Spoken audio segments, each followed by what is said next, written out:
Republic বাংলার সাংবাদিক গ্রেফতার মানে অভূতপূর্ব ঘটনা, এই বিষয়টাকে কিভাবে দেখছেন আপনি?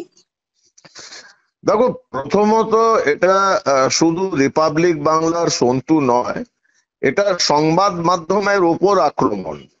শুধু সংবাদ মাধ্যম নয়, এই স্বৈরাচারী শাসকের এই দুর্বৃত্ত রাজা বা রানীদের, তাদের যে দুর্বৃত্তায়ন, দুর্নীতি, স্বৈরাচার ইত্যাদির বিরুদ্ধে যারাই মুখ খুলবে, তার নাম শিবম দাস হোক, সন্ময় ব্যানার্জি হোক, ময়ূক ঘোষ হোক, সন্তু পান হোক অথবা দীপাঞ্জন চক্রবর্তী, সবার জন্য ওই একই জিনিস, একই ফর্মুলা রয়েছে যে এদের ওই একটা মানে পেটোয়া দলদাস এক শ্রেণীর পুলিশ অফিসার রয়েছে, তাদের লেলিয়ে দেওয়া। এটা তো দুর্বৃত্তদের কাজ। এটা অভূতপূর্ব তো বলবো না, কারণ অতীতে তো এই সমস্ত জিনিস হয়েছে। তো সমস্যা হচ্ছে যে দেখো, এটা জরুরি অবস্থার সময়, একটা অত্যন্ত জরুরি অবস্থার পরে একটা অত্যন্ত গুরুত্বপূর্ণ ঐতিহাসিক বক্তব্য ছিল, মন্তব্য ছিল। তদানীন্তন ভারতের জরুরি অবস্থার পরে মোরারজি দেশাই সরকারের তদানীন্তন যে তথ্য সম্প্রচারণ মন্ত্রী ছিলেন মিস্টার LK আডবাণী, উনি একবার সমস্ত সম্পাদকদের ডেকে পাঠিয়েছিলেন তাদের সঙ্গে আলাপ আলোচনা করার জন্য, এবং তাদের বলেছিলেন যে জরুরি অবস্থার সময় মিসেস গান্ধী প্রাইম মিনিস্টার আপনাদের ঝুঁকতে বলেছিলেন, বো ডাউন, আর আপনারা সাষ্টাঙ্গে মাটিতে লুটিয়ে পড়েছিলেন। তো এই ব্যাপারটা কিন্তু এখন বাংলাতে দেখা যাচ্ছে অধিকাংশ মিডিয়া। আর যারা দু চারজন যারা রয়েছে তোমাদের মতো, যারা চোখে চোখ রেখে কথা বলছে, মেরুদণ্ড শটান করে তারা প্রশ্ন করছে, তাদের উপরই আক্রমণ নামবে। তো এটা নতুন কিছু নয়, এটা নামবে, আরো বেশি আক্রমণ হবে, কারণ শাসক ভয় পেয়েছে। কারণ দাদা, লাইভ শোতে ঢুকে এই জিনিস করতে পারে, এটা ভাবাই যায় না। মানে এটা ন্যাশনাল মিডিয়া লাইভ শো, যেটা সারা ভারতে সম্প্রচার হচ্ছে, এই অকুতোভয় অ্যাটিটিউড, এটাকে আপনি কিভাবে দেখেন? না না, এটা অকুত ভয় নয়। এটা একটা বিহারে একটা খুব প্রচলিত প্রবাদ রয়েছে যে जब गांव में बाढ़ का पानी घुस जाता है तो कुत्ता भी छत पे चढ़ जाते हैं। যখন গ্রামে বন্যার জল ঢোকে তখন কুকুরও ছাদে উঠে পড়ে। তো এরা ছাদে উঠে পড়ছে, এই বন্যার জল যে ঢুকছে সে দেখতে পাচ্ছে। সন্দেশখালী যে প্যান্ডোরার বক্স ওপেন করে দিয়েছে, সারা বাংলা নয় সারা ভারতবর্ষে এই সন্দেশখালীর যে মা বোনেদের উপর অবর্ণনীয় অত্যাচার হয়েছে, তাদের সম্ভ্রমহানি করা হয়েছে। সরাসরি সংবিধানের আর্টিকেল 21, অনুচ্ছেদ 21, যেখানে বলা হয়েছে আমাদের ভারতের সংবিধানে যে সংবিধান এবং রাষ্ট্রের দায়িত্ব হচ্ছে কোন নাগরিকের মর্যাদাপূর্ণ জীবন যাপন করার অধিকার সুনিশ্চিত করা।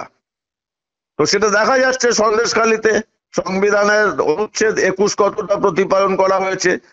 কখনো শিবু হাজরার জন্য পিঠে বানাতে যেতে হচ্ছে, কখনো ভেরি কেটে সমস্ত জল ঢুকিয়ে দেওয়া হচ্ছে চাষের জমিতে, এবং একটা বিশাল অংশের ওখানকার মানুষদের যারা কৃষিজীবী ছিলেন তাদের কৃষি মজুরে পরিণত করে দেওয়া হয়েছে।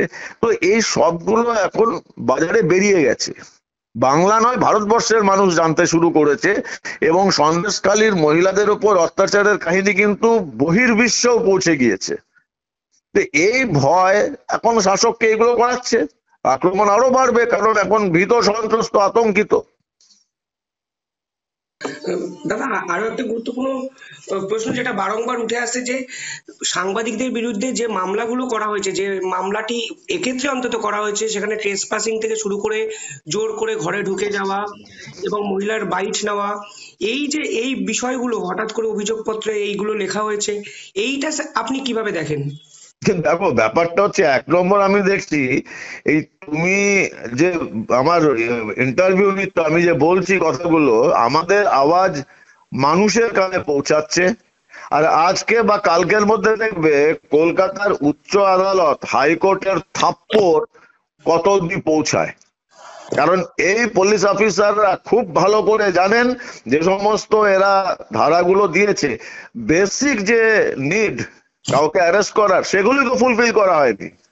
41 এ নোটিশ দেওয়া হয়েছে, একজন কেউ একটা লিখে দিল কমপ্লেন, সেই কমপ্লেনটার কোনো বেসিক ইনভেস্টিগেশন হলো না, অভিযুক্তর উপরে কোন রকম 41 এর নোটিশ দেওয়া হলো না, তাকে যেরকম ভাবে ক্যামেরার সামনে তুলে নিয়ে যাওয়া হলো, ওটা গুন্ডাদের কাজ। এটা দুঃখের ব্যাপার যে পুলিশের বর্দি পরে এক শ্রেণীর মানুষ এখন গুন্ডার ভূমিকায় নেমেছে। এটা অত্যন্ত লজ্জার। আমার ওই অফিসারদের কথা আমি কালকে শুনছিলাম, যখন শান্তুকে নিয়ে যাওয়া হচ্ছিল তখন সন্তু বলছিল নাম ধরে ধরে, এক একজন পুলিশ অফিসার, একজন সিনিয়র অফিসার সম্ভবত ডিএসপি পদমর্যাদার, তাকে বলছিল, নাম বলছিল, এক একজন, একজন সাব ইন্সপেক্টরের নাম বলছিল। এই লোকগুলো বাড়িতে গিয়ে নিজেদের স্ত্রী, সন্তান, কন্যাদের কি মুখ দেখাবে? তারা জানে না যে তারা কি করছে এবং তার পরিণতি কি। হাইকোর্ট থেকে থাপ্পড়টা আসলো বলে আজকে হয়তো থাপ্পড়টা খাবে। তো এটা তো করবে, এটা কিছু করার নেই, কারণ এরা দলদাস হয়ে গেছে। এখনো সময় আছে পুলিশের অফিসারদের, যারা এখনো মেরুদণ্ড আছে, না বলবার। এই দুর্বৃত্ত রাজা, দুর্বৃত্ত রানীদের কথায় না বলতে শিখুন, না হলে বিপদ আছে আপনাদের। চাকরি তো যাবেই, সামাজিক সম্মানটাও যাবে, নিজেদের পরিবারের কাছেও মুখ দেখাতে পারবেন না।